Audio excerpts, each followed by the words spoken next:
حضرت ام معبد رضی اللہ تعالیٰ عنہ بیان فرماتی ہے کہ میری خالہ زاد بہن جس کا نام ہند ہے، وہ فرماتی ہیں کہ ایک مرتبہ نبی صلی اللہ علیہ وسلم میرے گھر میں تشریف فرما ہوئے، دوپہر کا وقت تھا، آرام فرمایا، جب سو کر اٹھے تو نبی صلی اللہ علیہ وسلم نے مجھ سے پانی طلب فرمایا۔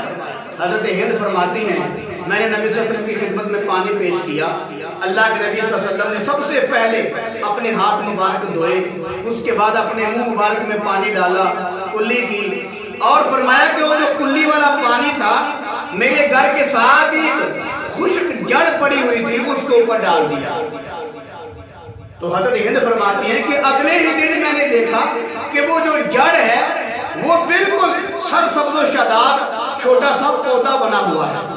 تو میں بڑی حیران ہوئی، یہ وہی جڑ ہے جس پر کل اللہ کے نبی صلی اللہ علیہ وسلم نے اپنی کلی مبارک والا پانی ڈالا تھا۔ اگلے دن وہ چھوٹا سا پودا بن گیا۔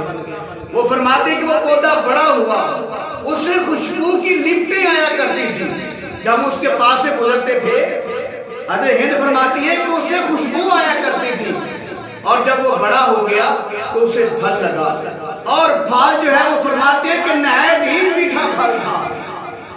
اگر کوئی بھوک والا آدمی کھاتا اس کی بھوک ختم ہو جاتی۔ وہ فرماتی ہے اگر کوئی پیاسا آدمی اس پھل کو کھاتا اس کی پیاس ختم ہو جاتی۔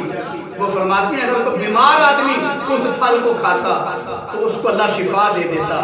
یہ کس کی برکت ہے؟ میرے کملی والے کے کلی والے پانی کی برکت سے اللہ پاک نے درخت لگوا دیا، اس کے ساتھ پھل بھی لگا، نہایت میٹھا پھل لگا، جس کی برکت سے لوگوں کو شفائیں ملا کرتی تھی۔ پھر میں کہنا چاہتا ہوں درفشانی نے تیری قطروں کو دریا کر دیا، دل کو روشن آنکھوں کو بینا کر دیا، خود نہ تھے جو راہ پر اوروں کے ہاتھی بن گئے، کیا نظر کامل تھی جس نے مردوں کو مسیحا کر دیا۔